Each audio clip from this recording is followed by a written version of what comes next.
हमारे देश में कम ही लोग ऐसे हैं जो सहवास यानी सेक्स के विषय में खुलकर बातें करते हैं, लेकिन क्या आपने कभी सोचा है कि यदि हिंदू धर्म सहवास का विरोधी होता तो क्या हिंदू धर्म के मूल सिद्धांत धर्म, अर्थ, काम और मोक्ष में काम को शामिल किया जाता? सोचिए, क्या खजुराहो के मंदिर बनते या फिर आचार्य वात्सायन कामसूत्र जैसे ग्रंथों की रचना करते? अगर नहीं तो आज हम क्यों सहवास यानी सेक्स जैसे महत्वपूर्ण विषय पर बात करने से डरते हैं? क्योंकि हिंदू प्राचीन नियमों के अनुसार सहवास से वंशवृद्धि, मैत्रीलाभ, साहचर्य सुख, मानसिक रूप से परिपक्वता, दीर्घायु, शारीरिक और मानसिक स्वास्थ्य सुख की प्राप्ति हासिल की जा सकती है। आज की युवा पीढ़ी सिर्फ आनंद के लिए एक दूसरे से संबंध स्थापित करते हैं, जबकि वो ये नहीं जानते कि पति और पत्नी के बीच सहवास रिश्तों को मजबूत बनाए रखने का एक आधार होता है, बशर्ते कि उसमें प्रेम हो, काम वासना नहीं। इसलिए ये जरूरी हो जाता है कि आज की युवा पीढ़ी को सहवास के प्राचीन नियमों के बारे में जानना चाहिए, ताकि उनके रिश्ते आपस में अधिक मजबूत हो सके और उन्हें एक संस्कारवान संतान की प्राप्ति हो सके। तो मित्रों, आइए मिलकर जानते हैं कि हिंदू धर्मशास्त्रों में सहवास के वे कौन से नियम हैं जिन्हें जानकर लाभ उठाया जा सकता है और दाम्पत्य सुख को और अधिक बढ़ाया जा सकता है। एक, पहला नियम। मित्रों, हिंदू धर्मशास्त्रों के अनुसार मनुष्यों के शरीर में व्यान, समान, अपान, उदान और प्राण नाम के 5 प्रकार की वायु रहती है। इन पांचों में से एक अपान वायु ही मल, मूत्र, शुक्र, गर्भ और आर्तव को बाहर निकालने का कार्य करती है। इसमें से शुक्र को ही वीर्य भी कहा जाता है, यानी यह वायु संभोग से संबंध रखती है।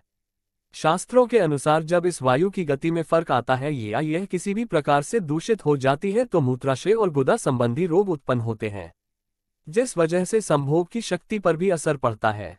अपान वायु ही स्त्रियों में माहवारी, प्रजनन और यहाँ तक कि संभोग को भी नियंत्रित करने का कार्य करती है। इसलिए मनुष्यों को चाहिए वह अपने शरीर में इस वायु को शुद्ध और गतिशील बनाए रखने के लिए अपने उदर यानी पेट को साफ रखे और निश्चित समय पर शौचादि से निवृत्त हो। 2, दूसरा नियम। कामसूत्र के रचयिता आचार्य वात्सायन का मानना है कि स्त्रियों को कामशास्त्र का ज्ञान होना बेहद जरूरी है, क्योंकि इस ज्ञान का प्रयोग पुरुषों से अधिक स्त्रियों के लिए जरूरी है। वे आगे लिखते हैं कि यदि स्त्री और पुरुष दोनों में ही इसका भरपूर ज्ञान हो तो चरम सुख की प्राप्ति होती है। वात्सायन के अनुसार सभी स्त्री को विवाह से पहले पिता के घर में और विवाह के पश्चात पति की अनुमति से कामशास्त्र की शिक्षा अवश्य लेनी चाहिए। इससे दाम्पत्य जीवन में स्थिरता बनी रहती है और पति अन्य स्त्रियों की ओर आकर्षित नहीं हो पाता। इसलिए स्त्रियों को यौनक्रिया का ज्ञान होना आवश्यक है, ताकि वह कामकला में निपुण हो सके और पति को अपने प्रेमपाश में बांधकर रख सके। साथ ही आचार्य वात्सायन बताते हैं कि स्त्रियों को अपने किसी विश्वसनीय दाई, विवाहिता सखी, हम उम्र मौसी या बड़ी बहन, नंद या भाभी जिसे संभोग का आनंद प्राप्त हो चुका हो आदि से बिना किसी लज्जा के सहवास की शिक्षा लेनी चाहिए। 3, तीसरा नियम। हिंदू शास्त्रों के अनुसार पति पत्नी को अमावस्या, पूर्णिमा, चतुर्थी, अष्टमी, रविवार, संक्रांति, संधिकाल, श्राद्ध पक्ष, नवरात्रि, श्रावण मास और ऋतुकाल आदि में किसी भी रूप में शारीरिक संबंध स्थापित नहीं करनी चाहिए। जो स्त्री पुरुष इस नियम का पालन करते हैं उनके घर में सुख, शांति, समृद्धि और आपसी प्रेम सहयोग बना रहता है, और जो ऐसा नहीं करते वह अपने घर में गृहकलह और धन की हानि और आकस्मिक घटनाओं को आमंत्रित करने का काम करता है। 4, चौथा नियम। हमारे धर्मशास्त्रों में ये भी बताया गया है कि रात्रि का पहला प्रहर यानी रात के 12 बजे तक रतिक्रिया के लिए सबसे उचित समय है। इस प्रहर में की गई रतिक्रिया के फलस्वरूप धार्मिक, सात्विक, अनुशासित, संस्कारवान, माता पिता से प्रेम रखने वाली, धर्म का कार्य करने वाली, यशस्वी एवं आज्ञाकारी संतानों की प्राप्ति होती है। भगवान शिव के आशीर्वाद से ऐसी संतानों की आयु लंबी एवं भाग्य प्रबल होता है। और जो स्त्री पुरुष प्रथम प्रहर के बाद रतिक्रिया करते हैं उससे उत्पन्न होने वाली संतान में राक्षसों के समान गुण आने की प्रबल आशंका होती है, क्योंकि प्रथम प्रहर के बाद राक्षसगण पृथ्वी लोक के भ्रमण पर निकलते हैं। इसके अलावे पहले प्रहर के बाद रतिक्रिया इसलिए भी अशुभकारी है क्योंकि ऐसा करने से शरीर को कई रोग भी घेर लेते हैं। 5, पांचवा नियम। हिंदू प्राचीन ग्रंथ आयुर्वेद के अनुसार किसी भी पुरुष को स्त्री के मासिक धर्म के दौरान अथवा किसी रोग संक्रमण होने पर उसके साथ संबंध नहीं बनाना चाहिए। यदि वह खुद को संक्रमण या जीवाणुओं से बचाना चाहता है तो सहवास के पहले और बाद में कुछ स्वच्छता नियमों का पालन करना चाहिए। जननांगों पर किसी भी तरह का घाव या दाने हो तो सहवास न करें। सहवास से पहले शौचादि से निवृत्त हो लें। सहवास के बाद जननांगों को अच्छे से साफ करें या स्नान करें।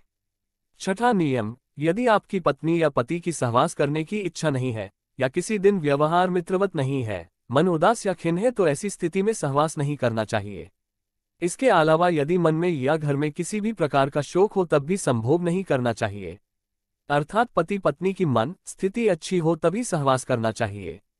7वां नियम, इन सब के अलावा हिंदू धर्मशास्त्रों में ये भी बताया गया है कि पवित्र माने जाने वाले वृक्षों के नीचे, सार्वजनिक स्थानों, चौराहों, उद्यान, शमशान घाट, वध स्थल, औषधालय, मंदिर, ब्राह्मण, गुरु और अध्यापक के निवास स्थान में संभोग नहीं करना चाहिए।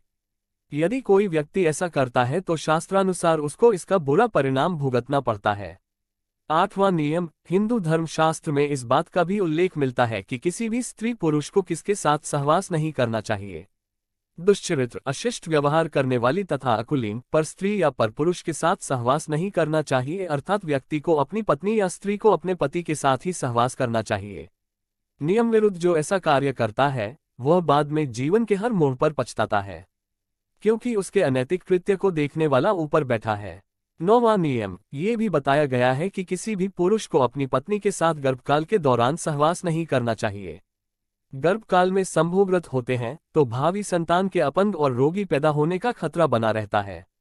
हालांकि कुछ शास्त्रों के अनुसार 2 या 3 माह तक सहवास किए जाने का उल्लेख मिलता है, लेकिन गर्भ ठहरने के बाद सहवास नहीं किया जाए तो ही उचित है।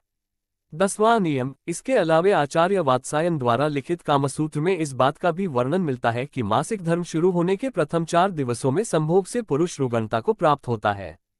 5वीं रात्रि में संभोग से कन्या, 6ठी रात्रि में पुत्र, 7वीं रात्रि में बंध्या पुत्री, 8वीं रात्रि के संभोग से ऐश्वर्यशाली पुत्र, 9वीं रात्रि में ऐश्वर्यशालिनी पुत्री, 10वीं रात्रि के संभोग से अतिश्रेष्ठ पुत्र, 11वीं रात्रि के संभोग से सुंदर पर संदिग्ध आचरण वाली कन्या, 12वीं रात्रि से श्रेष्ठ और गुणवान पुत्र, 13वीं रात्रि में चिंतावर्धक कन्या एवं 14वीं रात्रि के संभोग से सद्गुणी और बलवान पुत्र की प्राप्ति होती है।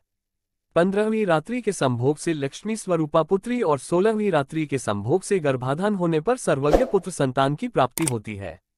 इसके बाद अक्सर गर्भ नहीं ठहरता।